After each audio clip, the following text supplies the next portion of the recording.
Hello,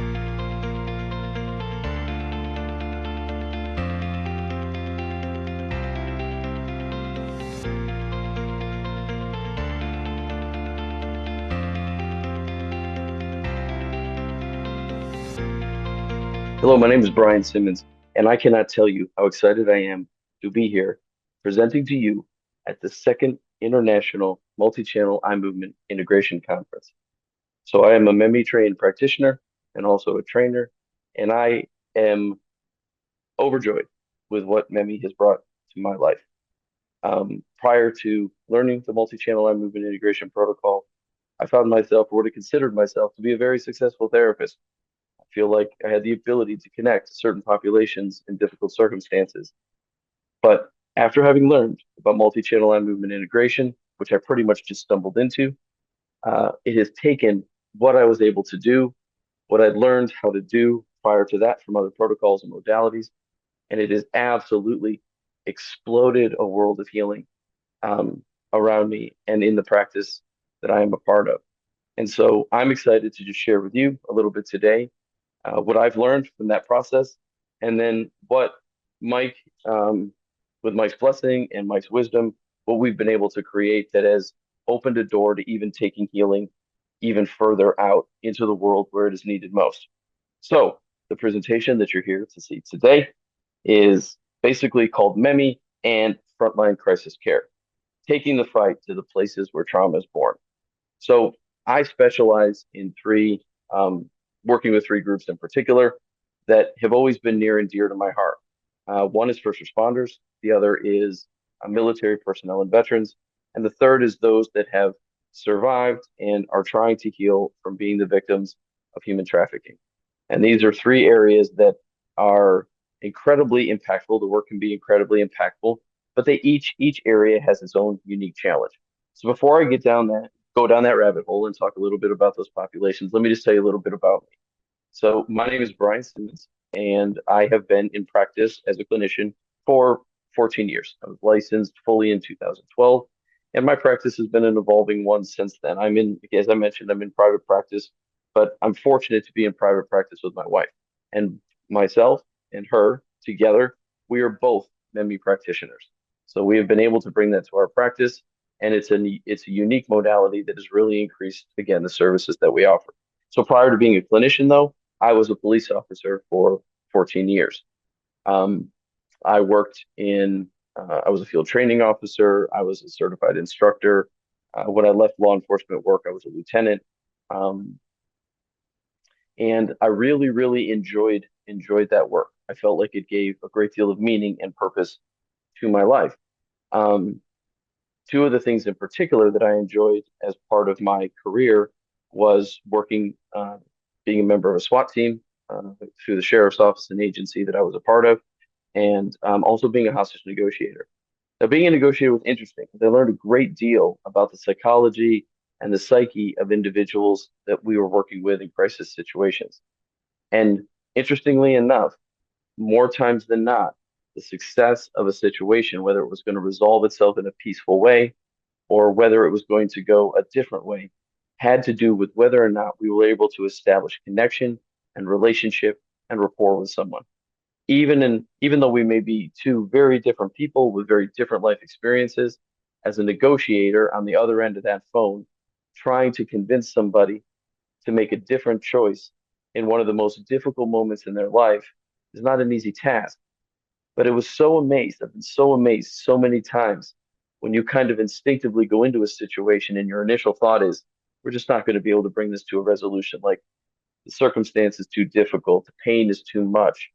Whatever's brought somebody to this moment, whether it was impulsively or it was planned out, whatever brought them here, they are now a victim of the path that they are on. And it seemed like it was going a direction that was not changeable. But over and over again, I watched and witnessed, whether it was myself or the team that I was a part of, I watched people be able to create outcomes in those situations that would have seemed impossible. So I think when I got into therapy, I had an idea that significant change could be possible for folks. The interesting thing, though, and I like telling this just sort of contextually, because I think it speaks to some of the very unique challenges that I face in my private practice, is that I was not a guy who believed when I was a police officer, the therapy was necessary for me. I was all about it for anybody else and would have been totally in support and one of the big cheerleaders for somebody else going and getting the help that they needed. But if you had asked me if it needed to be a part of my life or if I had any work to do, my answer unequivocally would have been no, that I had it together. I didn't really need to go to that place of vulnerability. Wasn't necessary. I knew what I needed to know, and that was all I needed to know. Well, fast forward in time, the job overtook me. That strength that I thought I had, that together, that place that I thought I was in my own mind, ended up failing me. And when it failed me, sitting on a couch inside a therapist's office is the moment that I had where I completely and totally fell apart. And all of that false reality that I was living in, that my adverse experiences had made me a better, stronger, more efficient, maybe even superior in functioning to others because I'd seen so much and experienced so much, and there was almost there was almost a pride to being able to carry that I could handle or do more than someone else could, given all my experience.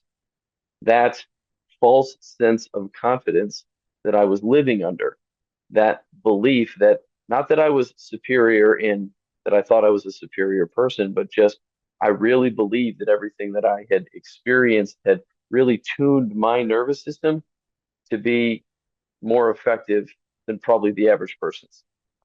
But that was false. That ended up being false. And what I have come to learn since, and what my introduction into therapy was basically falling apart on a couch in a therapist's office and being so surprised by what I didn't know about me that I just couldn't let that stand. I just couldn't not understand what had just happened to me. And so I think curiosity, as much as anything else, began my turn from being a full-time law enforcement officer to starting down the road to being a master's trained clinician.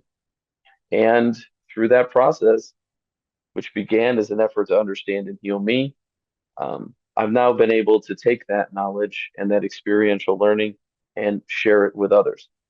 But the one area that I've always felt like I couldn't quite get to completion in my private practice was the ability to reach those who, number one, were never going to make the leap to therapy.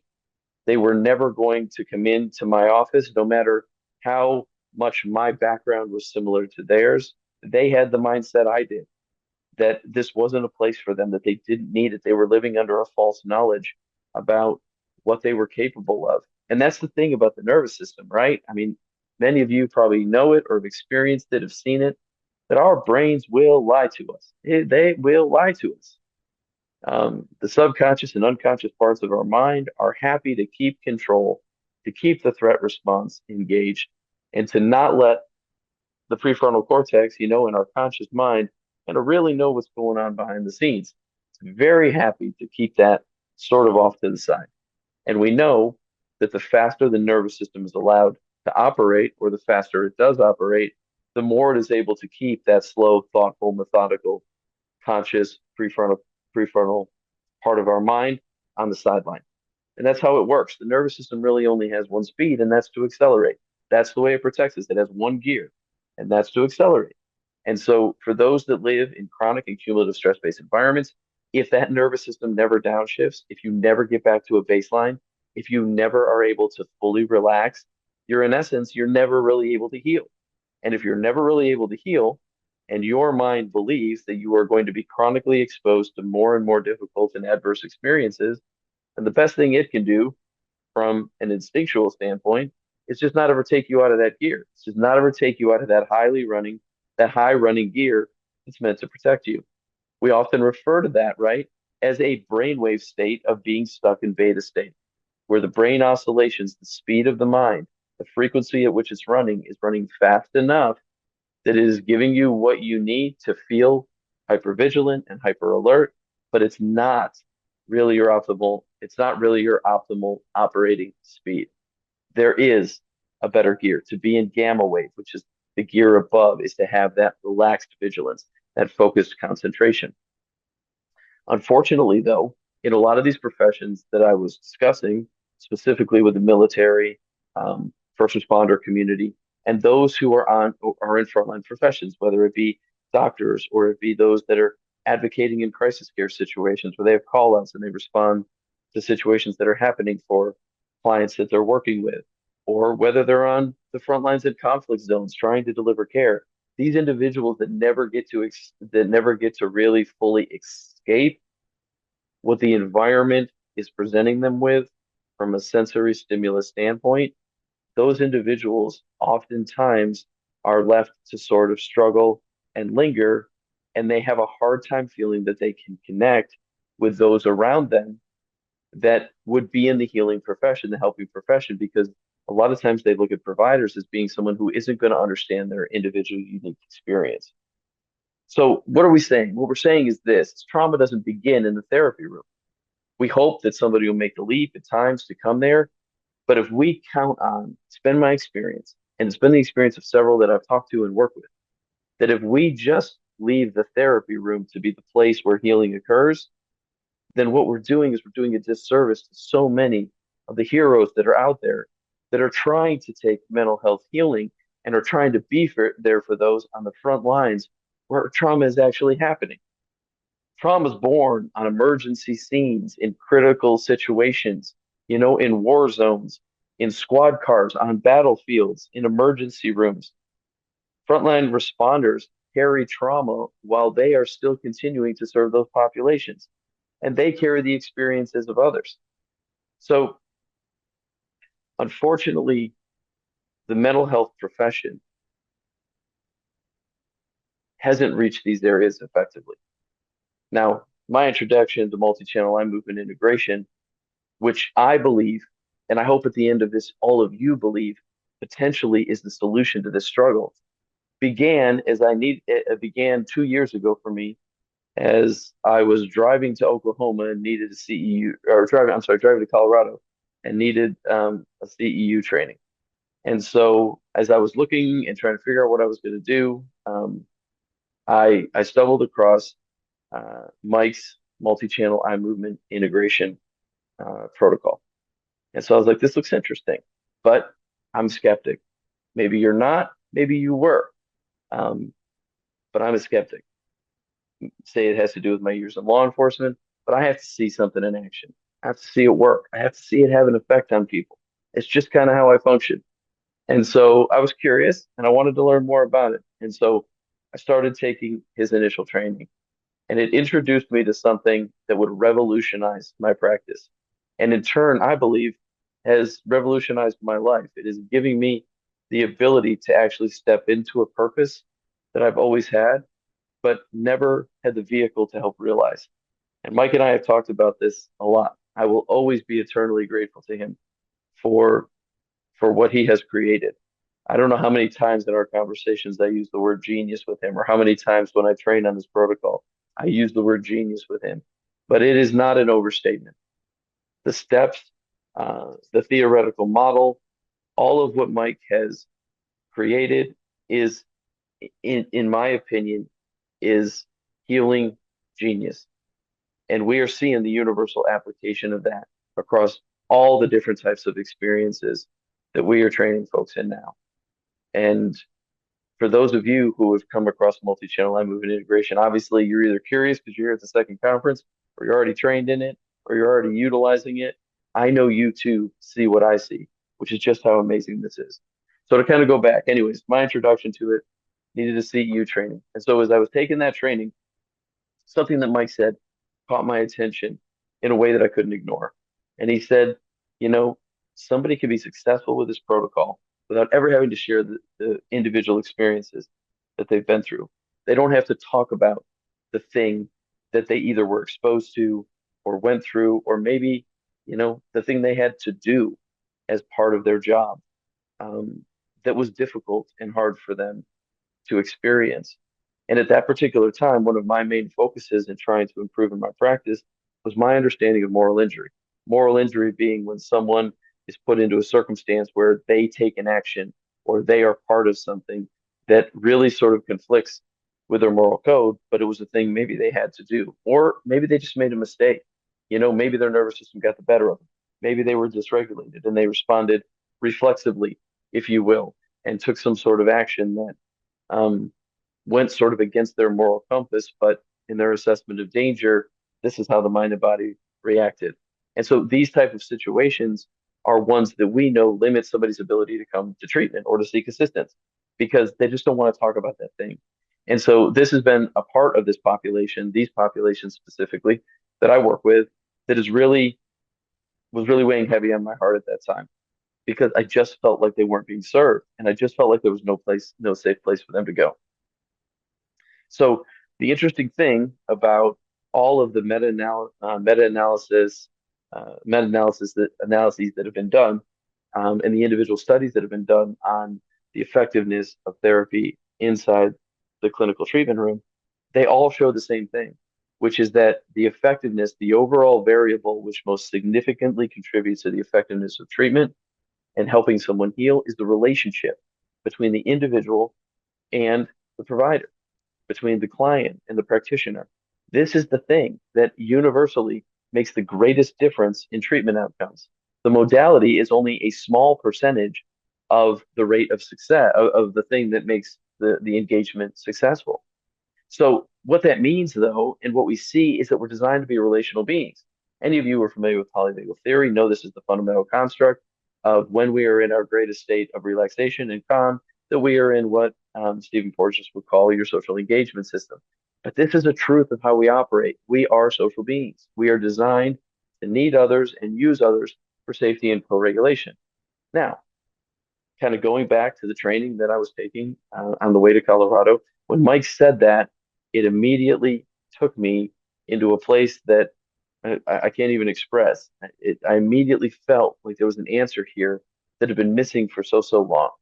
And so as I got even deeper into the protocol and I learned more about the steps in the theoretical model, and I was able to just understand more about what Mike had created and how it tracks with true memory reconsolidation, I became to believe that this was something that could go even farther than it was already going. And if Mike was already teaching it as a technique based on exactly how it functions, which is a body stabilization technique, if he was already felt comfortable training it to life coaches and NLP providers and hypnotists, those of you out there who are already using this protocol in amazing ways in your individual work, if we could do it there, then why couldn't we take it the next step? Why couldn't we take it to the next place where it's needed, which is these front lines? Why couldn't we take it to first responder or active duty military or veteran peer support programs, which is based on peer-to-peer engagement where someone who's been in their profession and understands them is trying to help assist them and guide them to resources. Why couldn't we take it there? Why couldn't we take that tool there? Why couldn't we take it to the front lines and conflict zones? Why couldn't we equip nonprofits, those that are working with individuals face to face? Why couldn't we take it there and train them? And so this the more I learned from Mike, the more I listened to in this training, the more I became convinced that this was something that could be that this was something that was really special and something that could actually really truly, as Mike already believed, and you can hear it in the passion that he has for it, something that could actually change the mental health landscape, something that could be a new paradigm, a new way to look at um, mental health and what just is possible, and actually who can be trained and be considered competent to utilize this protocol. But if it wasn't for the simplicity of the protocol, if it wasn't for the pre-test and the post-test and the ability to evaluate results so clearly, if it wasn't for the ability to watch as someone moves to different I-axis locations and see their experience shift and change, if there wasn't so much that was in built into the protocol to be able to evaluate success and progress, then this protocol wouldn't be effective in this way. I've been to some of these difficult environments, specifically working with indigenous populations that have been displaced through my trafficking work. And I've seen how difficult it is for them to get any sort of sustainable care. And honestly, when the requirement is that somebody be like a master's level clinician who then is certified by some jurisdiction or licensed through some jurisdiction, if that's the standard of what can then work with some of these individuals, and there just simply aren't enough of us to go around. There isn't enough of us to reach these places where people are suffering the most. So MEMI, though, gives us that ability. MEMI gives us the ability to take it to those places. So with Mike's wisdom and guidance, collectively, he helps me, and we designed a program together that could take it to that next level. So we could basically, step it down one level of, I guess you'd say, experience or face-to-face experience, and we could train those that actually were having different experience than somebody that, sits again face-to-face in the safety of a client room and does that work. We could take it out into the world where they're meeting each other, and they're meeting each other in you know offices at a police department, or they're meeting each other, out on a dirt road to have a conversation, with a buddy because they're struggling, who's a fellow veteran, or we could take it to a conflict zone where, they're getting a few minutes of downtime, inside a barracks where they could work with somebody.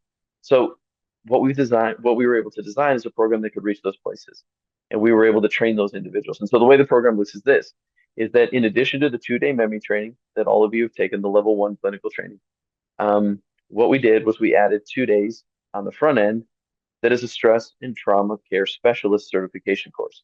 So we wanted to be able to make sure that they had an adequate, that individuals who wanted to do this had a strong foundation of knowledge that they could rely upon to understand the experience that they were going to see when applying the MEMI protocol.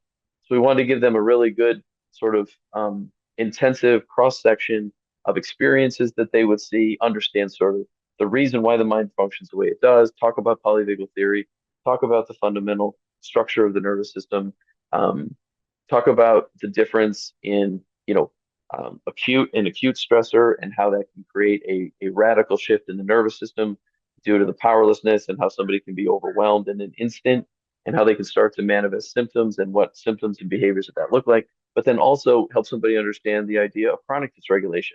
So this whole idea of homeostatic and allostatic adaptation that happens for individuals that are in cumulatively and chronically consistent stress environments where their nervous system is slowly, a little at a time, adapting.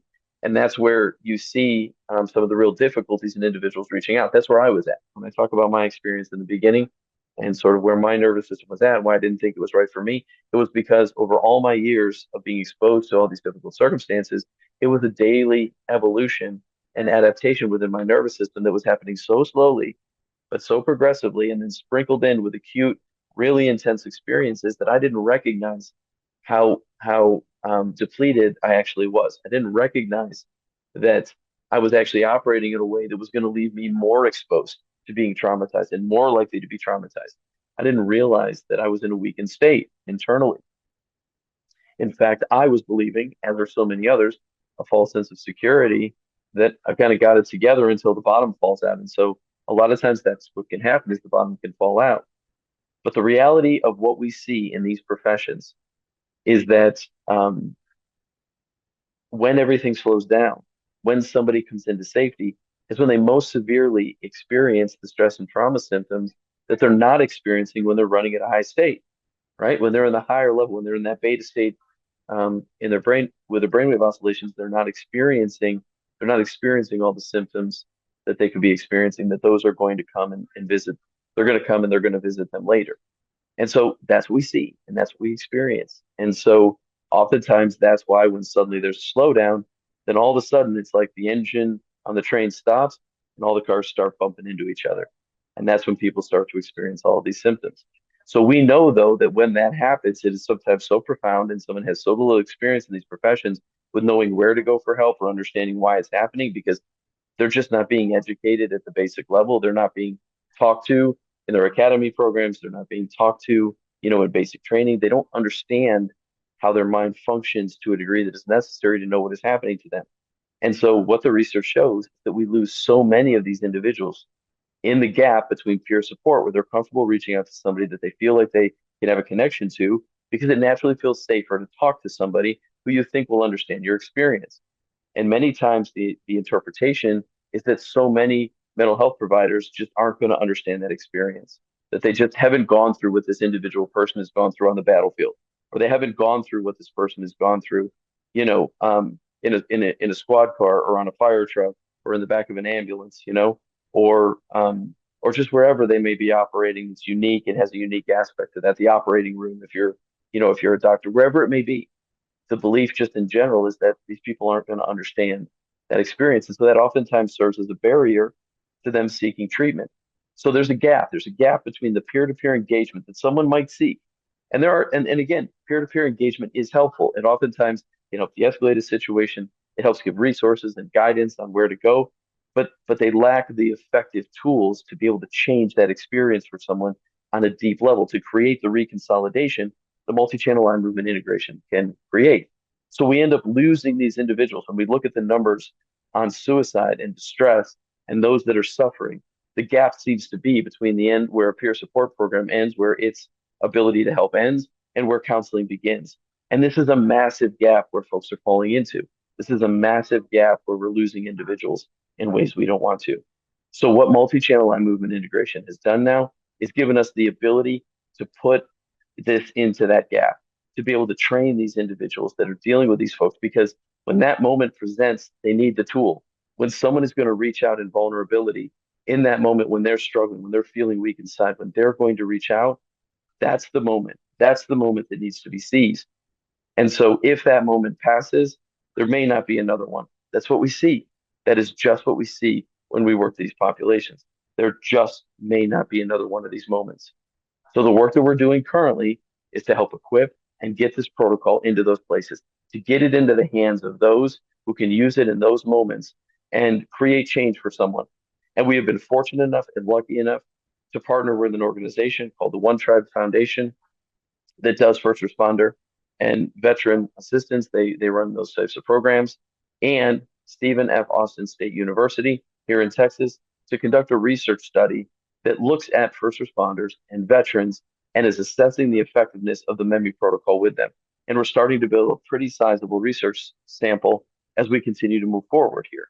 So this is a real opportunity for us to develop solid research that is going to help us understand this population better, but also, I believe, fully show that this protocol is effective with this population and that those that are trained as peer caregivers have all the tools that they need to be able to deliver this protocol. And what we're even seeing as a side benefit of this, as we've already gone out and trained, this has been an ongoing effort since really the beginning, since January of 2025. So we're about a year into training these folks on this applying the protocol in this way. One of the things that we're also seeing is that unexpectedly, when an individual who wouldn't have sought this therapy before, who wouldn't have gone to therapy, but they'll go to a peer and they're being introduced to multi-channel eye movement integration and they're doing the protocol and they're getting success with that protocol, what this is doing is creating in them a belief that they actually can heal where they didn't believe it before. So in other words, they're engaging in hope, they're finding hope, and then they're taking the next step to go and seek counseling. They're asking for resources. They're asking to be connected. They're asking for someone else to help them through the rest of their journey. And I didn't think that would happen. So I'm surprised even by the results that I'm seeing. But this shows the power of two things. The two things that all mental health healing is based on. Number one is hope. Number one is how much and how critical it is for someone to believe that they can be healed. And when hopelessness sets in, when helplessness sets in, these as the two fundamental components of powerlessness are what steer people down a path that sometimes has the worst of endings, and it's unnecessary. The suffering is so unnecessary. But the second thing that it is showing us is not only is hope critical, but that hope is achieved through human interaction. Just like the research shows, when you can establish a solid connection with someone else, and you can introduce a relationship that this is what we need to co-regulate. This is what we need to begin the safety, to start the safety, and to have the safety that is necessary for difficult experiences to reconsolidate and then be reintegrated. This is what challenges sympathetic dominance. This is what challenges the brain operating in a consistent beta state. Relationship is that fundamental connection. And so if we can harness already that mutual understanding that exists between two individuals who share the same profession and one who has a heart for healing, if we can equip them with a tool to reach somebody in that moment, then we mow down several of the barriers that exist, like the stigma or the fear of being vulnerable or some of these other things, or that I won't be confident, or that, you know, that I'm less confident if I share my vulnerability. If we can reach and put this into these environments as we're doing, what we're seeing is that it can start to change and really change the mental health landscape. And it can get healing to the heroes who care about people and are working for people wherever they may be. So again, thank you to Mike. I want to say it to all of you. Thank you to Mike for what he has created and what we are able to utilize to help people make a big difference in their lives. And I want to say thank you to each one of you, because each one of you is here and is growing in knowledge and is helping move this movement, the multi-channel eye movement integration movement. And it is a movement. We are helping move this movement into all the places where it's needed most. And it is revolutionizing the care we are able to give to others. And so I envision a world where the suffering is smaller and the happiness is greater. And every one of us is a part of that. So thank you for being here. I hope you enjoyed the presentation. Please don't hesitate to reach out to me. Any questions you may have, any information you'd like to share. I'm an asset and a resource for you, just like all the other trainers here. We're proud of what we're able to put forward. We're proud of what Mike's created for us. And if there's ever a way I can assist you, please reach out to me and let me know. Thank you very much, and I hope you have a great rest of the conference.